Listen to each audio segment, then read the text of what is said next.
Black Week, Black Friday, Cyber Monday, and holy moly, soon it's Christmas.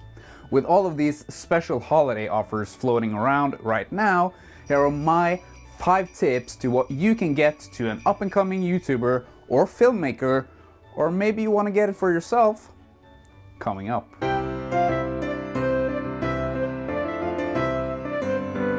Hi, my name is Roger, and in this video I'm going to give you my 5 tips to a beginner kit if you're wanting to start a YouTube channel or if you want to figure out filmmaking overall. So let's start off with tip number 1. Tip number 1 is a camera. Of course you need a camera if you want to film yourself like this and post anything on YouTube, for example. So the first tip is get a camera. And what are the best camera? Well, the best camera is the camera that you have. And the camera that you probably already have is the camera on your mobile phone. Even if the technology has gotten better over the years, a mobile phone is limited because of the smaller sensor that's in the camera. So if you want to level up the quality of your videos, getting a dedicated video camera, or in today's terms a mirrorless camera, that will give you a better result in the end. So my first tip, if you want to get better video quality than you get from your mobile phone, is to look into an entry-level mirrorless camera like this one, and this is the Canon M50. This is the Canon M50 Mark I. You also have the Mark II, but there's not that much difference between the two, so if you're tight on budget, I highly recommend getting the Mark I because that's more than capable enough. What's really good about the Canon camera is that you have the dual pixel autofocus system inside of this camera. And having a good autofocus system when you're doing YouTube by yourself is really important, because when you have your camera placed on a tripod like I am right now, I'm really dependent on the camera getting the focus right. And the dual pixel autofocus in the Canon M50, it's really great. What's also great about this camera is that this camera films in full HD. Now you might think full HD is that good enough in 2021 coming up to 2022? Well, what do you think about the quality of this video? This video is filmed in full HD, not 4K. I've only upscaled it to 4K in the editing process. So if you think this quality is good enough for YouTube, the quality you get out of the M50 will also be good enough for YouTube. My tip number 2 is related to my tip number 1. That is lenses. Because when you get a mirrorless camera, you also need a lens in front of it to be able to capture any kind of image. If you get a Canon M50, you're most likely to get a kit with a lens inside. And the lens that you get inside of the kit with the Canon M50 is the EF-M 15-45mm lens. This lens is more than good enough to film your YouTube videos in the beginning. A downside to the kit lens is that this lens has a variable aperture. And if you don't know what aperture is, take a look at this video. This is an older video, and do have in mind that it is an older video. But in that video I explained what aperture, ISO and shutter speed is, and these are the 3 most important things to know about if you want to go from auto settings to manual settings. And I do highly recommend you learn those 3 things and film in manual, because you have more control over your camera. But back to the kit lens. With this variable aperture in the kit lens, you won't have a blurry background like you kind of can see right now, because the lens that I'm filming on right now, this has an aperture of f1.8 at the widest. I'm currently filming on f2, but it gives kind of a blurry background. So you won't get that effect with this lens. So my tip number 2 is, even though you get this lens and you can use this lens when you're starting out, you can look into other lenses with a wider aperture, like the one I'm filming on right now, the EF-EOS Sigma 18-35 f1.8. This is a fantastic lens. This lens has been used in movie making for several years, so I highly recommend you getting that. But if you don't want to spend that kind of money, look into the EF-M 22mm f2. This is an affordable native lens for the Canon M50, and the quality you get from that lens is really good also. So if you're in a budget and you want to get a better lens for your Canon M50, look into the EF-M 22mm f2 Pancake lens, because that is actually a budget lens that you might be able to afford. Now that we're done with tip number 1 and tip number 2, you have a camera, you have a lens, you're able to record an image, but half the experience of a YouTube video is not just looking at the video, but also listening to the video. So to be able to listen to the video, you need some kind of audio recording. Every camera nowadays, most of the camera nowadays have an internal microphone on the camera.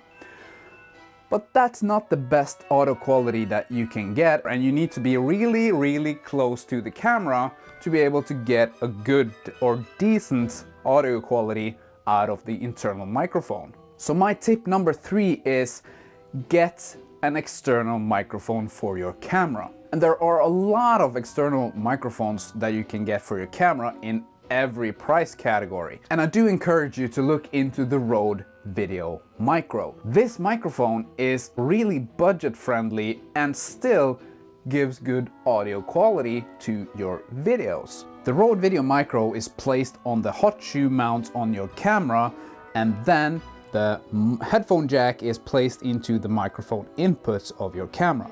With the Rode Video Micro, you also get a dead cat, and this is really helpful if you're filming outside and it's kind of windy, because with this dead cat on the Rode Video Micro, you don't get that much wind noise in your audio. But there are other ways to use this microphone than just to place it on top of your camera, because when you place it on top of your camera, you need to be in some kind of proximity of the microphone for it to be able to record audio.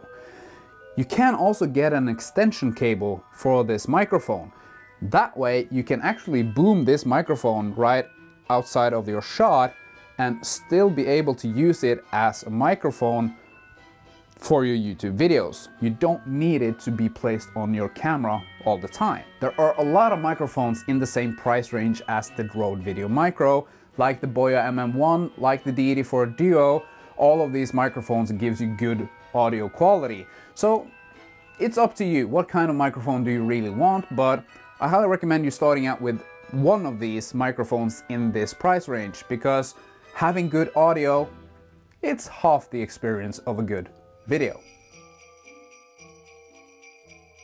Now that we have a good camera, good lens and a good microphone, so you have a good image and you have good audio, to be able to record the good image, you also need good lighting. Like right now, I have one light there, I have one light there, I have one light in the back, and these are just to show. The real big one is the one I have right here, and the other one is the one that I have back here. But my point being is that to be able to record a good video, you need some good lighting. Now, you don't have to use tens of thousands of dollars to be able to get a good light. You have really good budget alternatives that you can use when you're starting out your YouTube journey. This is the first light that I got for my YouTube channel. This is a 5600 Kelvin light with a diffuser on top. And whatever light that you decide on getting, the diffuser part is kind of the most important thing. Because with a light with a diffuser, you get a more softer and more flattering light in your video. So whatever kind of light you decide on, get a light with a diffuser. And the last tip relates to tip number 2, that has to do with lenses. Like we said, if you want an image with a blurry background, you need a lens with a bigger aperture. And with a bigger aperture, your lens lets in a lot more light to your camera.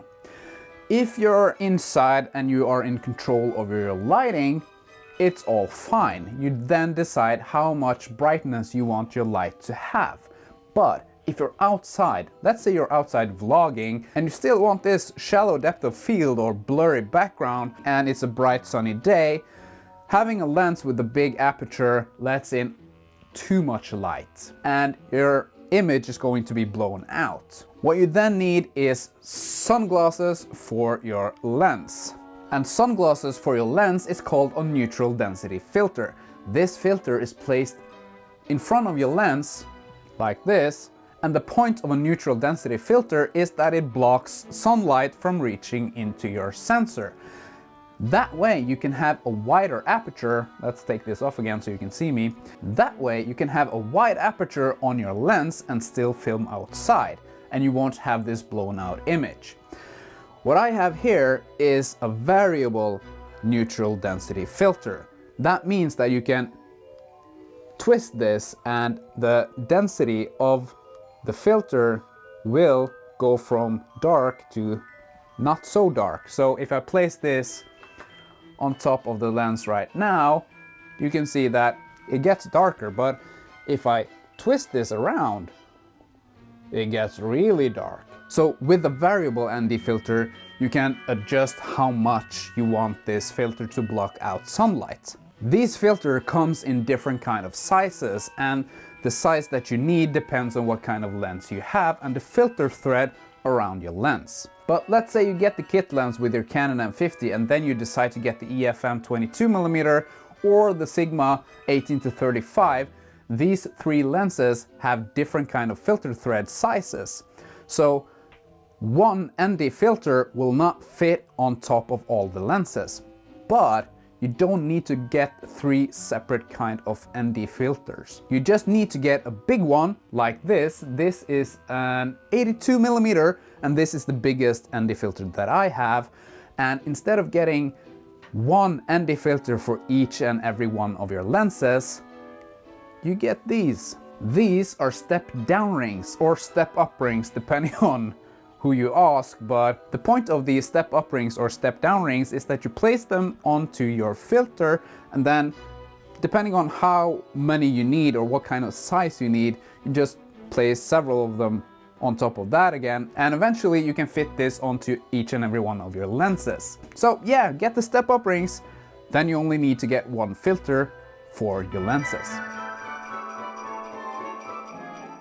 So that's my 5 tips for a starter kit for anyone who's interested in starting a YouTube channel or getting into filmmaking. If you want to look at any of these things that I've talked about today, I have links in the description down below, so you can go check out if there are any kind of special prices on them.